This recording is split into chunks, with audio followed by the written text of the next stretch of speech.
ഒരുപാട് പ്രത്യേകതകളുള്ള എന്നാൽ ഒട്ടും അറിയപ്പെടാത്ത ഒരു അമ്പലമാണ് ശ്മശാന കാളീശ്വരി ടെമ്പിൾ. ബാംഗ്ലൂരുള്ള ലക്ഷ്മീപുരം എന്ന സ്ഥലത്താണിത് സ്ഥിതി ചെയ്യുന്നത്, അതായത് ഇന്ദിരാനഗറിന് സമീപം. കാളിയുടെ ഏറ്റവും ഉഗ്രരൂപമാണ് ശ്മശാന കാളീശ്വരി. ശ്മശാനം എന്നാൽ ക്രെമറ്റോറിയം ഓർ ബറിയൽ ഗ്രൗണ്ട്. അവൾ വന്യമാണ്, അവൾ അനിയന്ത്രീയതമാണ്, അവൾ ഒരിക്കലും സമൂഹത്തിൻ്റെ ഭാഗമല്ല, നിയന്ത്രിക്കാൻ കഴിയുകയുമില്ല. ശ്മശാൻ കാളിയുടെ ചിത്രം മറ്റു കാളി ചിത്രങ്ങളുമായി സാമ്യമുള്ളതാണ് എങ്കിൽ കൂടി പരിശോധനയിൽ വലിയ വ്യത്യാസമുണ്ട്. അതായത് ശ്മശാന കാളി ഇടതു കാലുകൊണ്ട് ശിവനെ ചവിട്ടുന്നു, അവൾ വലതു കൈയിൽ അരിവാൾ പിടിക്കുന്നു ഉയർത്തിയ രൂപത്തിൽ. എന്നാൽ ഭദ്രകാളി വലതു കാലുകൊണ്ട് ശിവനെ ചവിട്ടുന്നു, അവൾ ഇടതു കൈയിൽ അരിവാൾ പിടിക്കുന്നു ഉയർത്തിയ രൂപത്തിൽ.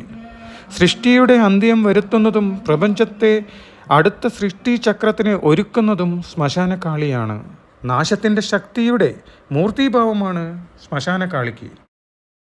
ശിവന്റെ മുകളിൽ ഇടതുകാലുകൊണ്ട് അവൾ സംഹാര നൃത്തം ചെയ്യുന്നു. അധർമ്മം നിയന്ത്രണാതീതമായും ആയപ്പോൾ മാതാവ് മഹാകാളിയെ വിളിക്കുന്നു. അവൾ വന്യവും അനിയന്ത്രിതവുമായ രൂപത്തിൽ പ്രത്യക്ഷപ്പെടുന്നു. അവൾ നിയന്ത്രണത്തിന് അതീതമല്ല.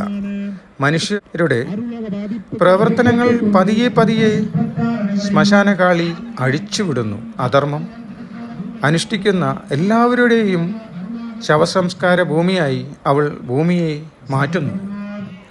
സംഹാരരുദ്രയായ കാളിയുടെ മൂർത്തിഭാവമായ ശ്മശാന കാളീശ്വരി നമ്മുടെ ബാംഗ്ലൂരിൽ ലക്ഷ്മീപുരത്ത് ശ്മശാനത്തിൽ ദേവതയായി കുടികൊള്ളുന്നു. ഈ ദേവതയുടെ ഉത്സവം നടക്കുന്നത് ശിവരാത്രി ദിവസമാണ്. അതായത് ദേവി രക്തം കുടിക്കുന്ന രൂപത്തിലുള്ള പല ആചാരങ്ങളും അന്ന് അവിടെ നടന്നു വരുന്നു. ഇവിടെ പൂജ ചെയ്യുന്നത് ട്രാൻസ്ജെൻഡേഴ്സാണ്. തമിഴാണ് ഇവിടുത്തെ ഭാഷയായി ഉപയോഗിക്കുന്നത്. ദൃഷ്ടി ഉള്ളവർക്ക് ദൃഷ്ടി മുഴുവൻ കളയാനായി നാരങ്ങയും കുമ്പളങ്ങയും എല്ലാം അവർ നമ്മുടെ മേൽ ഒഴിഞ്ഞ് ദേവിയുടെ മുന്നിലുള്ള ശൂലത്തിലേക്ക് തറയ്ക്കുന്നു. അതുവഴി നമ്മുടെ ദൃഷ്ടി നീക്കപ്പെടുന്നു എന്ന് വിശ്വസിക്കുന്നു.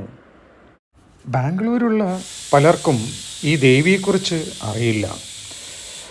ഒരു ശിവരാത്രി ദിവസം ഒരു സുഹൃത്ത് പറഞ്ഞാണ് എനിക്ക് ഈ ദേവിയെക്കുറിച്ച് അറിയുന്നത്.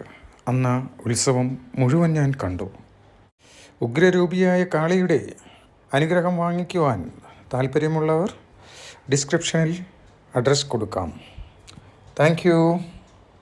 ദേവിയുടെ അനുഗ്രഹം എല്ലാവർക്കും ഉണ്ടാവട്ടെ.